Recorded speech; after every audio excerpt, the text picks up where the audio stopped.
মাননীয় শিক্ষাগুৰুসকল, mid day meal সম্পৰ্কীয় এক গুৰুত্বপূৰ্ণ খবৰ আপোনালোকক জনাই আছোঁ যে ভাৰত চৰকাৰৰ ফালৰ পৰা অসমলৈ আহিছে এখন গুৰুত্বপূৰ্ণ নটিচ মিড ডে মিল সম্পৰ্কীয়। নটিচখনত কি লিখা আছে মই সবিশেষ এইটো ভিডিঅ'ত জনাম, তো আপোনালোকে শেষলৈকে ভিডিঅ'টো চাব। তো এইটো চাব পাৰিছে office of the state nodal officer, প্ৰধানমন্ত্ৰী পোষণ শক্তি নিৰ্মাণ আছাম, SSA কেম্পাছ কাহিলীপাৰা গুৱাহাটীৰ ফালৰ পৰা এইখন নটিচ দিছে, আৰু তেওঁলোকক আৰু এখন নটিচ দিছে ভাৰত চৰকাৰৰ ফালৰ পৰা।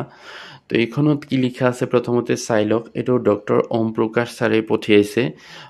সকলো to the principal secretaries and district nodal officers PM Poshan তেওঁলোকলৈ পঠাইছে, আৰু the district commissioners and district nodal officers PM Poshan. তো সাবজেক্টটো হ'ল compulsorily reporting of PM Poshan data in ARMS automated reporting and monitoring system on a regular basis. অৰ্থাৎ PM পোষণ বা যি মিড ডে মিল খুৱাই প্ৰত্যেকখন বিদ্যালয়ত সেই সম্পৰ্কীয় যে তেওঁলোকে PM পোষণ কিমানজন ছাত্ৰ ছাত্ৰীক খুৱাইছে আৰু এইটো খুৱাইছে নে নাই সেইটো আচলতে ARMS বা অট'মেটেড ৰিপৰ্টিং এণ্ড মনিটৰিং চিষ্টেমত সেইটো পঠিয়াব লাগে। আৰু কেনেকৈ পঠিয়াই এইটো চাওক, গভৰ্ণমেণ্ট ইণ্ডিয়াছ লেটাৰ নাম্বাৰ দি আছে 9 আগষ্ট তাৰিখে ওলাইছে, সেইটো ৰেফাৰেঞ্চত দিছে এই নটিচখন। আৰু ARMS অৰ্থাৎ অট'মেটেড ৰিপৰ্টিং এণ্ড মনিটৰিং চিষ্টেমটো হ'ল এনেকুৱা এটা চিষ্টেম য'ত যে কিমানজন ছাত্ৰ ছাত্ৰীক মিড ডে মিল বা PM পোষণ যোগান ধৰিছে সেইটো কম্পালসৰিলি ছাবমিট কৰিব লাগে। এইটো SMS আছে বা ৱেব মোড আছে বা মোবাইল এপ আছে, সেইবিলাকৰ জৰিয়তে প্ৰত্যেক দিনা জনাব লাগে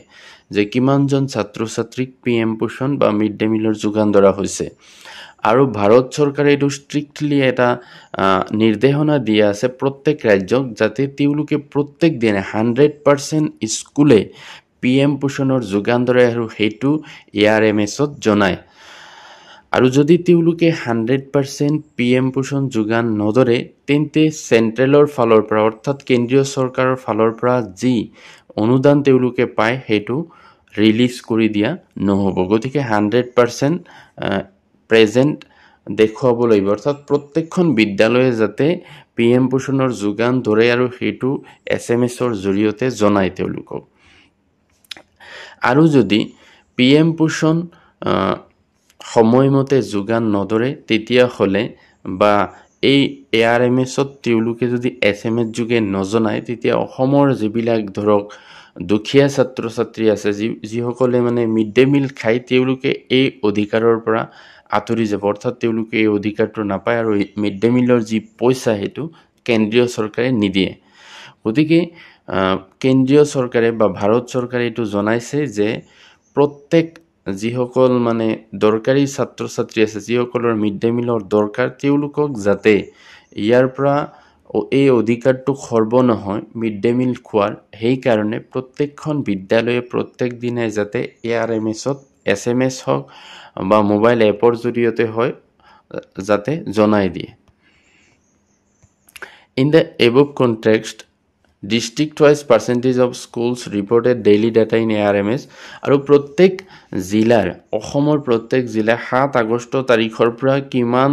পাৰ্চেণ্টেজত PM পোষণ যোগান ধৰিছে সেইটো এটা লিষ্ট ইয়াত দি আছে, আপোনালোকে চাব পাৰিব। প্ৰত্যেকখন বিদ্যালয় আচলতে ARMSত এই PM পোষণ খুৱাইছে নে নাই এইটো CRCC সকলক জনায়, আৰু CRCCয়ে ব্লকৰ যিজন নডেল অফিচাৰ আছে তেওঁলোকক জনায় আৰু তেওঁলোকে ডিষ্ট্ৰিক্টত জনায়। আৰু এনেকৈ আচলতে প্ৰত্যেক দিনাই ডেইলি বেচিছত জনাই থাকিব লাগে যে PM পোষণৰ যোগান ধৰিছে নে নাই। আৰু ইয়াত তলত লিখিছে চাওক, you are therefore requested to kindly instruct all schools covered under PM Poshan for compulsorily reporting in ARMS on daily basis without fail and instruct all the functionaries at all level to monitor and ensure 100% schools are reporting in ARMS on daily basis without fail. গতিকে প্ৰত্যেকখন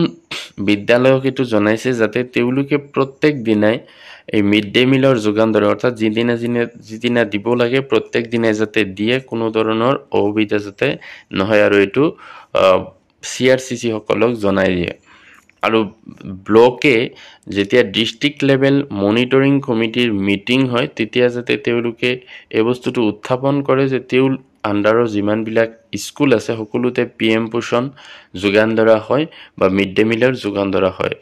তো এইটো আছিলে ষ্টেটৰ পৰা এইটো চাব এতিয়া ভাৰত চৰকাৰৰ ফালৰ পৰা অসমলৈ গুৰুত্বপূৰ্ণ এই নিৰ্দেশনাটো দিছে আৰু ইয়াতে এইটোই লিখিছে যে AMS অৰ্থাৎ অটোমেটেড মনিটৰিং সিস্টেমত যাতে PM পোষণৰ সম্পূৰ্ণ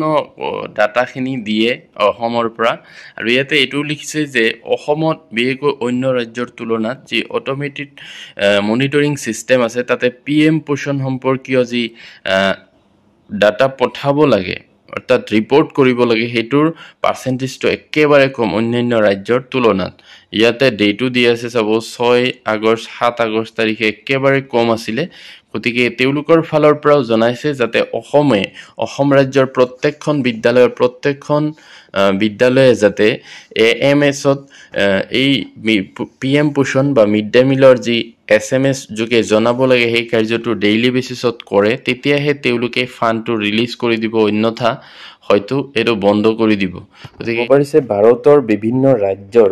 6 আগষ্ট তাৰিখে কিমানজন ছাত্ৰ-ছাত্ৰীক বা কিমান পাৰ্সেন্টেজ ছাত্ৰ-ছাত্ৰীক মিড ডে মিল সাৰ্ভ কৰা হৈছিল এটো ৰিপৰ্টটো এটো বিহেকৈ চাওক অসমৰ যে ৰিপৰ্টেড স্কুল আছিল টোটাল স্কুল আছিল 43777 আৰু ৰিপৰ্ট কৰিছিল 34714 স্কুলে আৰু এটো চাওক মিল সাৰ্ভ কৰাৰ পাৰ্সেন্টেজটো কিমান আছিল 59.41% আৰু মিল সাৰ্ভ নকৰা স্কুল আছিল 40.59% অৰ্থাৎ বহুত আছিল মিড ডে মিল সাৰ্ভ নকৰা স্কুল বাকি ৰাজ্যবিলাকৰ তুলনাত চাওক অসমতে বহুত বেছি এই কাৰণে এই নোটিছখন পঠাইছে আৰু অসমৰ বিভিন্ন জিলাৰ ৰিপৰ্টটো চাওক কেনেকুৱা যেহেতু চাওক 7 আগষ্ট তাৰিখে বাক্সাৰ মিল সাৰ্ভ কৰাৰ পাৰ্সেন্টেজ 100% তাৰ পিছত 8 আগষ্ট তাৰিখেও 100% কিন্তু বৰপেটা 7 আগষ্ট তাৰিখে 64% 8 আগষ্ট 64 আৰু অন্যান্য জিলাবিলাকৰ চাব পাৰে এটো একদম 14 তাৰিখলৈকে দিয়া আছে আৰু অন্যান্য জিলাবিলাক চাওক পাৰ্সেন্টেজ বিলাক এটো আসলতে অসমৰ জিলাবিলাকৰ যেটো পাৰ্সেন্টেজ এটো পিছত উলিয়াইছে কিন্তু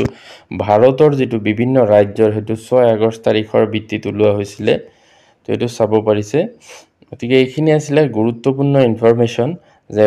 মিড ডে মিল যাতে প্ৰত্যেক দিনে প্ৰত্যেকখন বিদ্যালয়ে সাৰ্ভ কৰে আৰু এটো AMS ত জনায় গতিকে ভিডিওটো যদি ভাল লাগে লাইক এটা কৰি দিবা আৰু মোৰ চেনেলটো সাবস্ক্ৰাইব কৰি থব এনেকুৱা ইনফৰমেশন বিলাক আগলৈ আৰু পাই থাকিবলৈ থ্যাংক ইউ